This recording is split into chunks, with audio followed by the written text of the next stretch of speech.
Welcome back to the Deep Dive. Today we are taking on, well, a really central human experience, I think. It's that search for meaning, for awe, maybe transcendence. We're calling it secular grace. Yeah. Because, for a lot of people, navigating life, maybe personal growth or even recovery, um, doing it outside of organized religion raises a big question. Where do those deep feelings, that connection, that wonder actually come from? That's exactly our deep dive today. We're really looking for the intrinsic blueprint, you could say. Mhm. We're treating awe, wonder, deep connection, not as these gifts from somewhere out there, but as internal, natural things, rooted completely in how our brains and minds are built. Okay. So our sources, they really range across, analytical psychology, behavioral science, even neuroscience, trying to pin down the specific ways, the mechanisms that create that feeling of being part of something larger than yourself, but through a secular lens. So we're kind of reverse engineering transcendence then. Okay, let's start with defining it. I mean, we use these words, awe, wonder. Psychologically, what are we really talking about when we, strip away the dogma? Well, psychologically, it's really about a shift in perspective. At its core, it involves two critical things happening almost at once. Okay. A sudden, sometimes profound, reduction of your self-focus. You kind of shrink a bit. Right. And at the same time, you get this spontaneous sense of connection to something vast, something much bigger than you. Okay. And our sources suggest that the engine driving this, the source of awe, is actually our continuous human run-in with the unknown. The edge of what we know. That immediately makes me think of Jordan Peterson's framework. He talks about that confrontation with the unknown being sort of Right. perpetually charged, right, with these two huge forces. Exactly. Spot on. The omnipresent unknown, he says, presents both threat and promise, infinite in scope. And if you think about it, it makes sense. Everything we value, all our conditional knowledge from, how to make fire right up to quantum physics, it was all just undifferentiated unknown at some point. Right. Just stuff we didn't understand. Exactly. And that unknown, it's inherently threatening because, well, it contains chaos, potential danger. But it also holds infinite promise because it's the source of all potential knowledge, all progress, everything new. So awe isn't just some nice fuzzy feeling. It's almost an existential response to realizing just how huge the don't know category is. It's like standing at the edge of the map. And if we dare to step off, That's where value is generated, yeah. And this idea, this contrast between the known and the unknown, it also resonates quite strongly with William James's view on how we develop conscious reflective thought. how so? How does James connect? It connects really nicely, actually. James talks about how the adult reflective mind works differently from just simple moment-to-moment perception. He sort of breaks down the immediate present, the now, as being made up of the past and the future, but they're divided by this instantaneous, indivisible point. Okay. Like the knife edge of now. Pretty much. That point is pure perception, just raw input. Yeah. But when we shift into that adult reflective state, we're constantly doing what James called translating the perceptual world into the conceptual order of the world. Meaning we're not just sensing stuff, we're figuring out what it means. Precisely. We don't just know things. We know that we know them. Think about a child hearing a loud noise. They might just experience it as that sound. But once our reflective, conceptual mind gets hold of it and classifies it, oh, that's a fire alarm, that signals danger. Well, now reality has been moved. It's shifted from just sensory input into this conceptual sieve of order and categories. Mhm. And that feeling of awe, it often happens when the sheer size or intensity of the perception, maybe a massive thunderstorm or seeing the Grand Canyon, it briefly overwhelms our conceptual sieve. It forces us back into recognizing the unknown, the vastness of pure perception. That little transition, that's like a mini transcendence we access all the time, really. So the mechanism for awe is tied into that constant friction, that push and pull between our need to categorize everything and the world just refusing to be completely boxed in. Okay, this is fascinating. Let's go deeper then into the mind's architecture itself, like the built-in structure that makes these profound shifts, these transcendent moments, even possible. Yeah, and this is where Carl Jung's analytical psychology really comes into play. Jung, he fundamentally challenged that materialist view, the idea that our psyche, our mind, is just a passive mirror, reflecting what's happening physically, externally. Flipped it. He argued the opposite, essentially, that the psyche actually supplies the spontaneous forms, the images that make structured knowledge of objects possible in the first place. Wait, so the structure of our mind isn't just shaped by the world, it actually pre-shapes how we even perceive reality. It holds patterns before we encounter them. That's the absolute core of his idea of archetypes, or what he called primordial images. These are spontaneous products of the psychic factor, basically, the mind, and they're peculiar to the entire human species. Not just you or me, but everyone. Universal. Universal. And crucially, Jung argues their origin must have coincided with the beginning of the species. They are inherited. He used the term germplasm, which was, the concept at the time for that deep inherited stuff that ensures human psychological traits get passed down.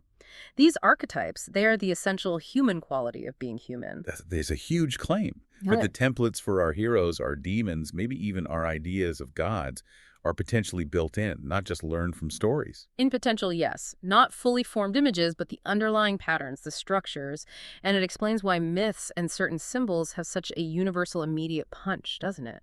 They resonate with something already inside us. Yeah, it does. And this leads directly to the origin of myth, and by extension, the origin of religious or spiritual experience. Jung suggested that the prototype for humans dividing the cosmos into, say, a bright day world and a dark night world, populated with hidden forces, monsters, spirits, is actually our own internal polarity, the split between our conscious awareness and the vast, invisible, unknowable, unconscious mind. So the outer mystery reflects the inner mystery. Kind of. To the, let's say, primitive mind. Or maybe just the non-analytical mind, the subject and object aren't clearly separated. The world feels fluid, mysterious, alive because that internal archetypal structure is being projected outwards. Jung even talked about archetypes in relational terms, like the matrix or mother representing the form, the container for experience, and the father representing the dynamic energy. It's deep structural stuff, psychological heritage. Wow. So the hardware for experiencing something profound, something eternal, is literally ancient. It's embedded in our psychological DNA, so to speak. Yeah. And if that structure exists, it means we don't necessarily need a specific ritual or a place to trigger these moments of grace. Correct. That profound effect that mythology or a powerful drama can have on us, that feeling of grabbing hold of eternity in time, as Jung put it, that can actually happen spontaneously, just bubble up as an ecstatic or visionary experience, completely outside any formal religious or ritual setting. Any examples of that? Well, the famous one Jung mentions is Nietzsche's noontide vision. Nietzsche apparently had this incredibly profound moment of connection, of eternity, just during the noonday hour, which historically was sacred to the god Pan. He wasn't doing a ritual. He effectively substituted, maybe unconsciously, the Christian mystery with the Dionysus-Zagreus myth from Greek tradition. But the experience itself, that feeling of timelessness, was generated internally by the psyche's own inherent capacity activating these archetypes. Okay, so we have this ancient, profound hardware built in. But, fast forward to today. How do we access it reliably in modern life amidst all the noise and distraction?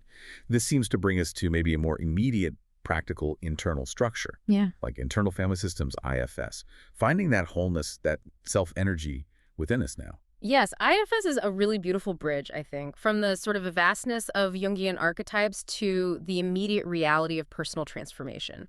It argues that this core, whole self, this source of calm, clarity, compassion, it's available within every single one of us right now. We don't need to build it or import it from some external doctrine. It's already there. It's already there. And the self-energy, it reveals itself spontaneously when other parts aren't overwhelming it. And it's defined by what IFS calls the 8 C's. Right, the 8 C's.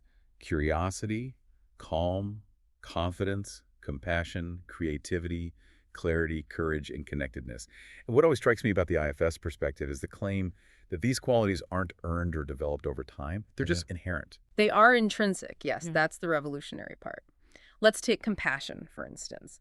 The IFS model really challenges that often negative view of human nature that suggests compassion or courage has to be painfully built up, brick by brick. Like it's not our default state. Exactly.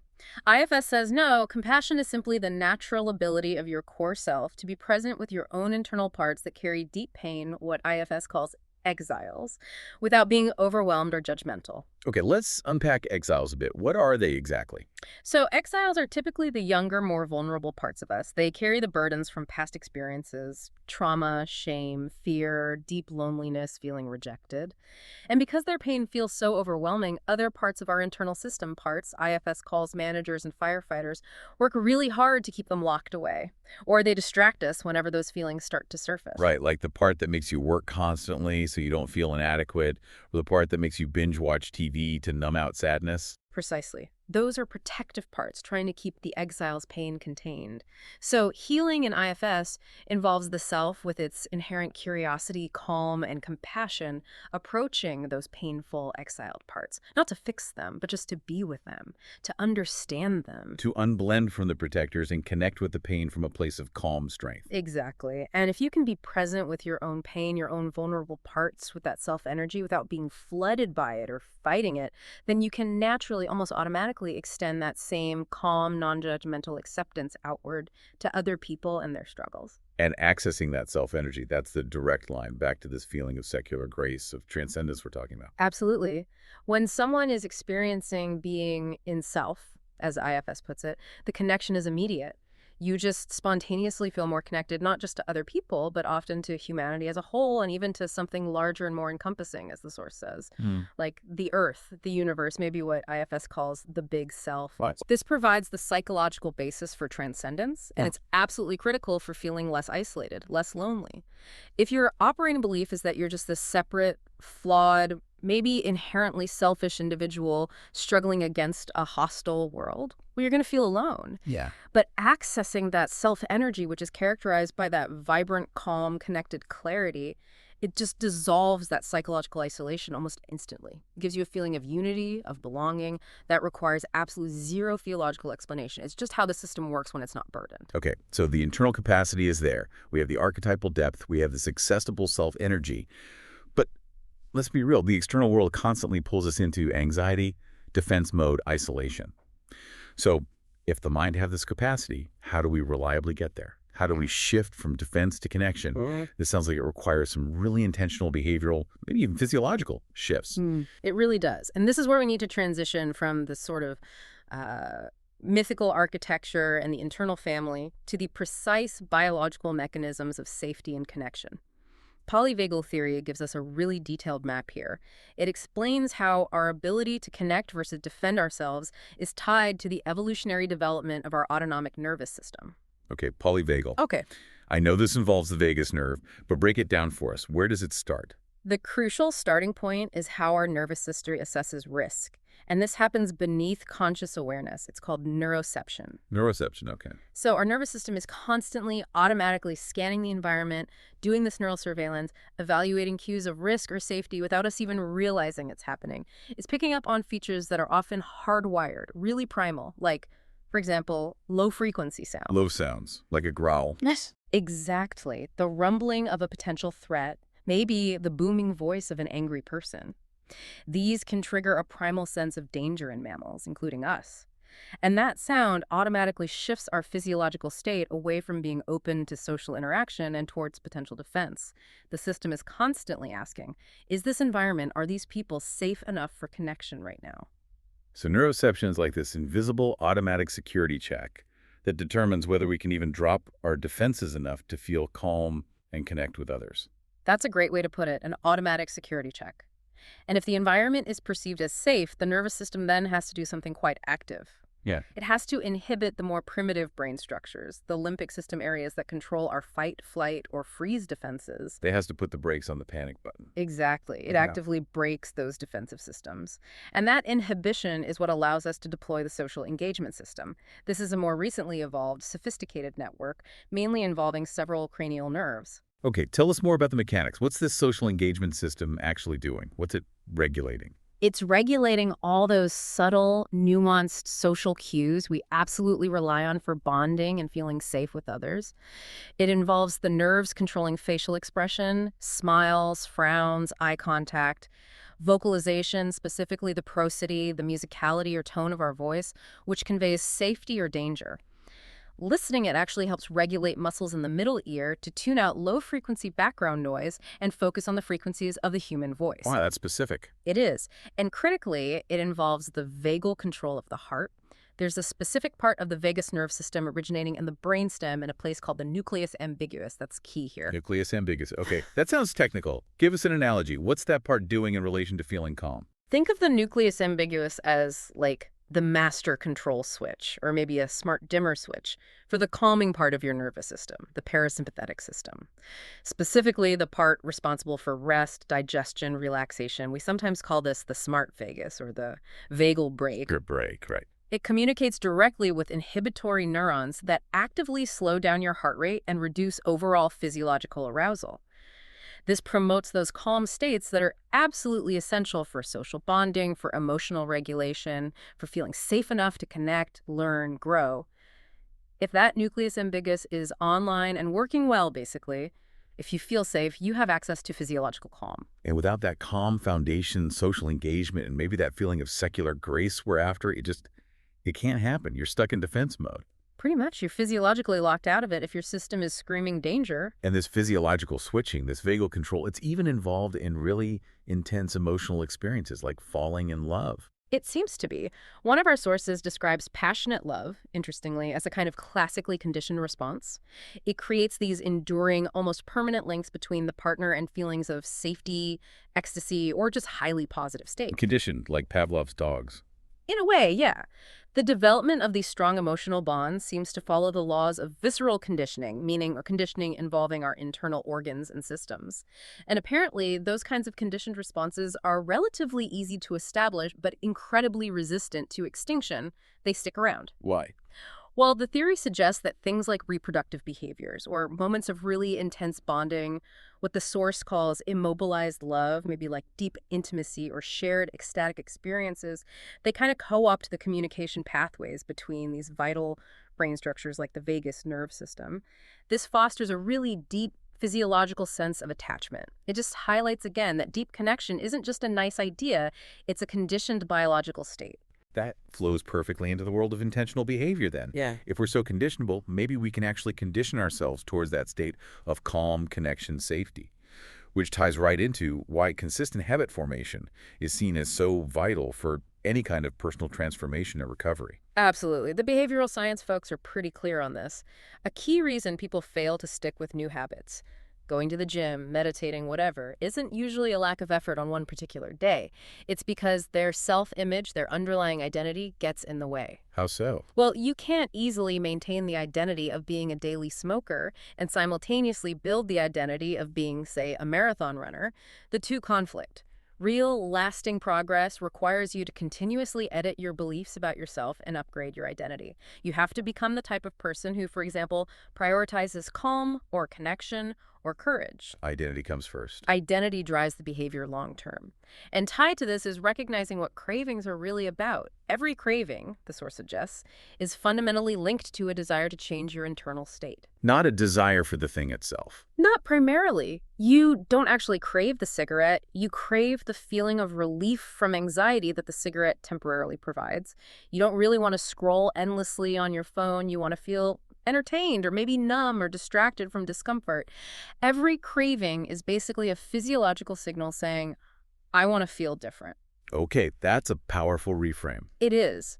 And to manage this, to build positive habits that lead towards the states we want, like calm or connection, the strategy of habit stacking from Atomic Habits is really useful. The idea is you layer tiny, almost effortless new habits, these atomic habits, onto existing solid routines you already have. Like meditating for 1 minute right after you brush your teeth. Exactly. You stack enough of these tiny wins, these small positive actions, and eventually you hit a kind of tipping point where, as the author puts it, the weight of the system is working for you rather than against you. You've built an identity and routines that support the state you want. Okay, so we have this tension, don't we?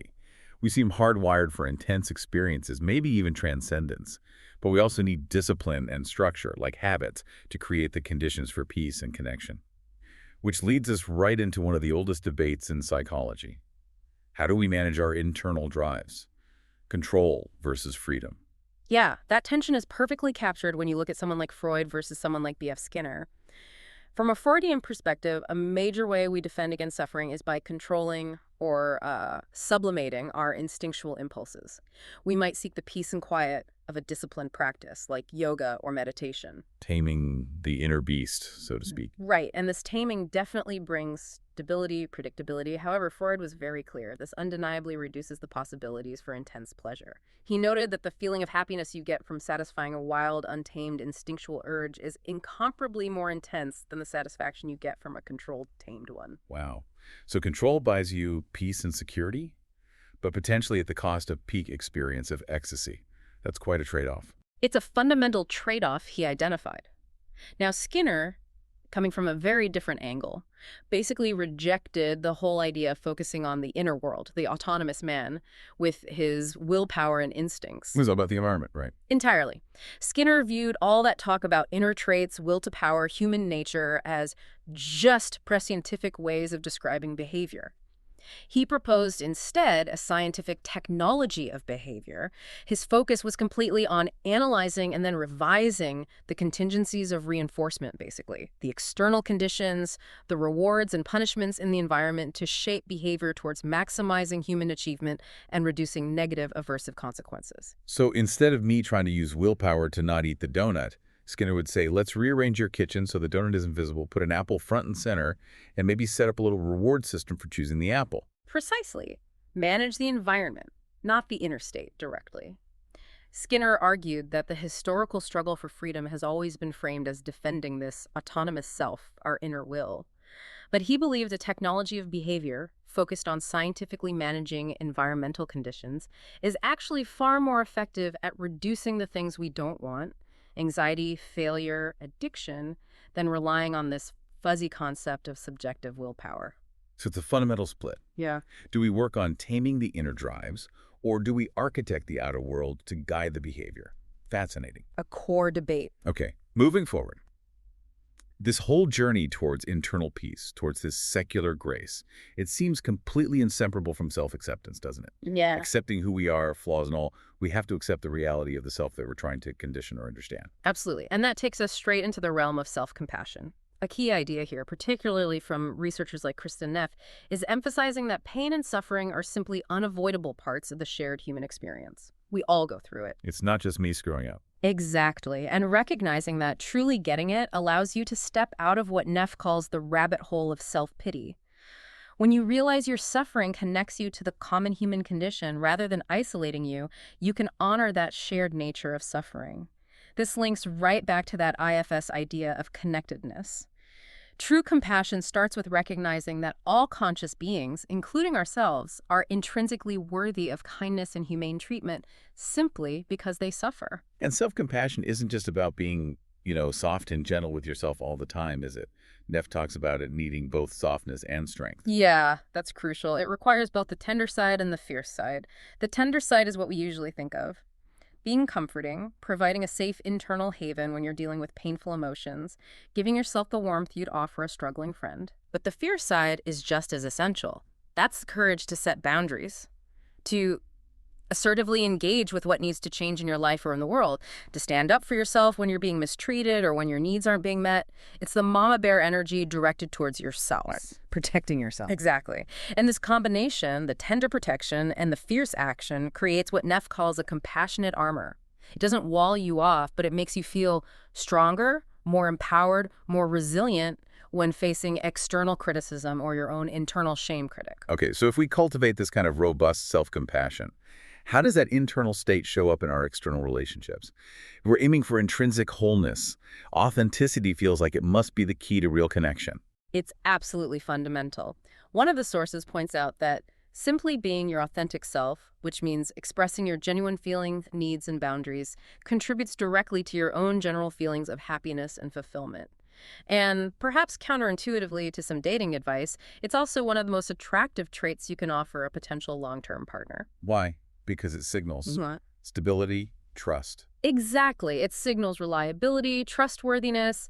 You know where you stand with someone who is authentic. And a crucial part of this authenticity in dating or relationships is expressing your genuine needs early and clearly. Okay, why is expressing needs so vital? And why is hiding them, which so many of us do, such a trap? Well, hiding your wishes, masking your discontent, maybe pretending you're fine with something when you're not, it's a trap because you essentially train your partner to believe that the current, perhaps unsatisfying situation is perfectly acceptable to you. It becomes the baseline norm. You teach them how to treat you, in a way. In a way, yes. But if you express your genuine needs early on, things like, I really need consistent quality time on weekends, or for me to feel secure, I need open communication about difficult topics, you find out very quickly if a partner is actually compatible with meeting those core needs. And if they can't, or won't. then it's okay.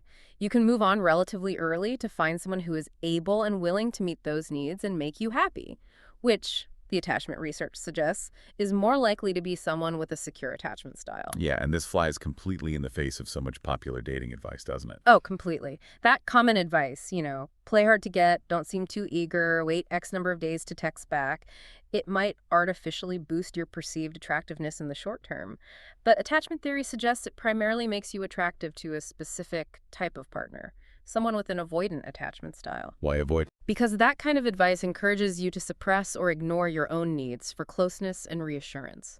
It sets up a dynamic where the other person, often the more avoidant one, gets to control the level of intimacy and distance, which ultimately works directly against building a secure, authentic, calm, and connected relationship. A secure base thrives on expressed needs and reliability, not games. That makes so much sense. It clears away the drama. Okay, this whole journey towards self-possession, towards internal peace, it seems like it culminates in what might be the ultimate test, the ability to just be alone. Yeah, Eric Fromm really hammered this point home. He argued that the ability to be alone is a fundamental precondition for the ability to truly love. If you can't stand on your own 2 feet psychologically, if you're unable to be alone without constantly needing distraction, whether it's reading, radio, smoking, drinking, scrolling, then your connection to another person isn't really love. It's more like a desperate lifeline, a dependency born out of fear of solitude. If you being alone, you can't truly love freely. That was his argument. You need the other person too much. It's not a free offering. Whew. I think many of us listening can relate to that immediate physical friction that happens when you try this. You decide, okay, I'm just going to sit here for 10 minutes. Yeah. And within like 2 minutes, you feel restless, anxious, your mind races, and you immediately start rationalizing why you absolutely need to check your phone or get up and do something. Yes. That visceral restlessness, that urge to flee the silence, that's the whole point. When you stop the external stimulation, you inevitably come face to face with all the unmanaged internal stuff, the anxious parts, the exiled feelings, the fears, the shame that you usually keep at bay with constant distraction. That's uncomfortable. Deeply uncomfortable initially. Fromm suggested starting with really simple exercises. Just sit quietly, maybe close your eyes, try to visualize a blank white screen, or just gently follow your breath in and out. Or try to sense the feeling of I, just the core sense of being you as the center of your own awareness and powers. This practice, simple as it sounds, demands exactly that courage and calm that IFS identifies as inherent qualities of the self. You have to courageously face the discomfort with calm presence. It really does take courage. Okay, so we have this potential, this internal structure for peace, connection, even awe. We have tools like self-compassion and habit building. But even with all that, there are psychological hurdles, right? Roadblocks that can really block the way to that state of secular grace. We have to talk about the friction points. Absolutely. And perhaps the most significant roadblock for many people stems from unresolved trauma. Trauma fundamentally impacts our ability to access that safe, connected state mediated by the polyvagal social engagement system we talked about. How does trauma create a block? What's the mechanism? Well, the key insight from trauma research, like Peter Levine's work, is that traumatic symptoms aren't primarily caused by the scary external event itself. They're caused by the frozen residue of energy that gets left behind in the nervous system after the event. Frozen residue of energy. What does that mean practically? What does it feel like? Imagine this. Your nervous system hits the gas, flooding you with adrenaline and cortisol, priming you for intense fight or flight. Maybe it's racing at, say, 70 miles per hour internally. But for whatever reason, you were immobilized during the event. You couldn't fight, you couldn't run, you froze. So the accelerator's floored, but the brake pedal is also slammed down hard. Exactly. That massive surge of survival energy gets generated but has nowhere to go. It doesn't complete its biological cycle. It gets trapped, frozen in the nervous system. And that trapped energy is what fuels chronic anxiety, hypervigilance, dissociation, flashbacks, and makes it incredibly difficult for the nervous system to ever truly register safety and settle into that calm, connected state. The threat signal is still stuck on. So healing from trauma, then, isn't just about talking about it. It's about physically releasing that trapped energy. Yes, that's a huge part of it.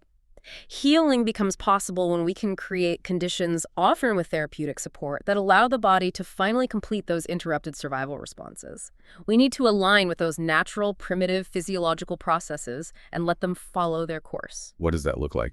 Often it involves involuntary physical release. The body might start shaking, trembling, maybe experiencing waves of heat or cold as it discharges that bound-up energy. It's a phenomenon widely observed in wild animals. After they escape a predator, they literally shake it off. Right, I've seen videos of that. Those tremors and discharges are restorative. They help the nervous system reset to move fluidly again between activation and rest, finally allowing the person to feel genuinely safe in their own skin, maybe for the first time in years. Many indigenous and ritual healing ceremonies intuitively incorporate rhythmic movement, dance, or sound that likely facilitates this necessary physiological discharge. Okay, that's a major roadblock. What's another significant friction point preventing inner peace? Cognitive dissonance. Hmm. That uncomfortable mental state we experience when we hold two conflicting beliefs or when our actions clash with our beliefs. It creates an internal pressure to resolve the conflict, often through self-deception or rationalization. Right, the classic example being smokers who know smoking is bad for them. Exactly. Individuals are highly motivated to avoid information that increases dissonance. So, smokers might actively avoid reading health warnings or news articles about lung cancer. But the really striking examples showed just how powerful this drive is. Leon Festinger studied a group who deeply believed a specific date predicted a cataclysmic flood. And the flood didn't happen. The flood didn't happen. Irrefutable evidence against their core belief. But did they abandon the belief? No. The most committed members rationalized the failure. They often concluded that their faith and prayers had actually saved the world from the flood. And then, crucially, they sought more social support. They tried even harder to persuade others to join their group to validate their revised belief and reduce that lingering dissonance. Wow. So the need for consistency can override reality testing. But this also gives us a powerful tool for personal change, doesn't it? Public commitment. Precisely. The research on dissonance shows that making a public commitment tends to create a lasting commitment. Why? Because it drastically increases the pressure to resolve any dissonance between your public stance and your private feelings or behaviors. If your action is out there, visible to others, your internal opinion feels much more compelled to align with it. So that's why things like writing down your goals, making a public resolution, maybe announcing a change like quitting drinking to a supportive group. Yeah. That's why they're so effective. Highly effective. You're essentially externalizing the pressure for self-consistency. You've raised the stakes for backtracking, making genuine personal change more likely. Okay, one final modern anxiety that seems to actively block feelings of awe, fulfillment, maybe even grace. The paradox of choice. Ah, yes, the tyranny of choice. We generally assume that more choice is always better, that it equals more freedom and therefore more happiness. But the research, particularly by Barry Schwartz, shows this is often completely untrue. Especially for certain types of people. Especially for individuals he calls maximizers. These are people who feel compelled to make only the absolute best possible choice in any situation. They need to examine every option, gather all the information to ensure they aren't missing out on something better. Contrast them with satisficers who look for an option that is simply good enough, that meets their core criteria, and then they stop looking. And for the maximizers, having too many choices is actually detrimental. Hugely detrimental. Too much choice significantly contributes to anxiety during the decision process, stress, eventual dissatisfaction with the choice they do make, and much higher levels of regret. But why the regret? Even if they objectively made a pretty good choice. Because the sheer number of options they consider dramatically increases the opportunity costs. These are all the attractive features of the alternatives they didn't choose, which they implicitly gave up. A maximizer buys a great sweater, but then keeps thinking about the color of the other one, the slightly different knit of a third one. They're haunted by the ghosts of choices not made. Perfectly put. They struggle constantly with counterfactual thinking, dwelling on what might have been if they'd picked option B or C or D. And this relentless striving for the elusive best can make them objectively less happy with objectively good outcomes. And interestingly, this state of anxiety and second-guessing is also correlated with thinking less creatively and expansively. So maximizing might actually make us less capable of finding that sense of wonder or grace. It certainly makes it harder. Happiness, while not everything, is correlated with better health, more creativity, better relationships, even potentially longer life expectancy. The constant low-grade misery and anxiety fueled by choice overload isn't just unpleasant, it diminishes our capacity for the very states we're exploring today. Wow. Okay, that brings us towards wrapping up. We've really established, I think, that this capacity for secular grace, for awe, for deep connection, for internal peace, seems to be hardwired into us.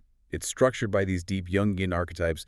It's regulated physiologically by things like the polyvagal system, and it seems intrinsically accessible through that core self-energy described by IFS. Yes, and understanding this internal structure, this inherent potential, really shifts the conversation. It moves away from maybe passively waiting for grace or blaming external factors and towards personal responsibility and agency. This is a concept championed way back by Alfred Adler. Adler and agency, how does that fit? Well, Adler acknowledged that probabilities certainly exist in life.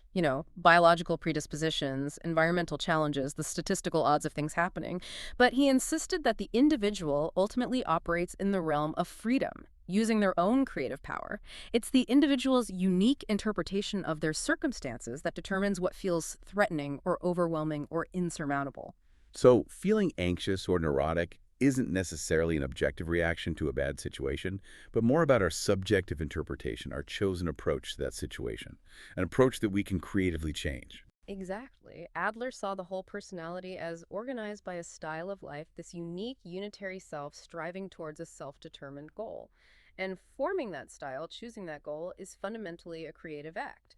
The underlying drive might be for significance or superiority, as he termed it, but the goal itself can either be concrete, attainable, defined by common sense and social interest, or it can become a neurotic demand for an easy guarantee of superiority, which is impossible to achieve and leads to dissatisfaction, withdrawal, and neurosis.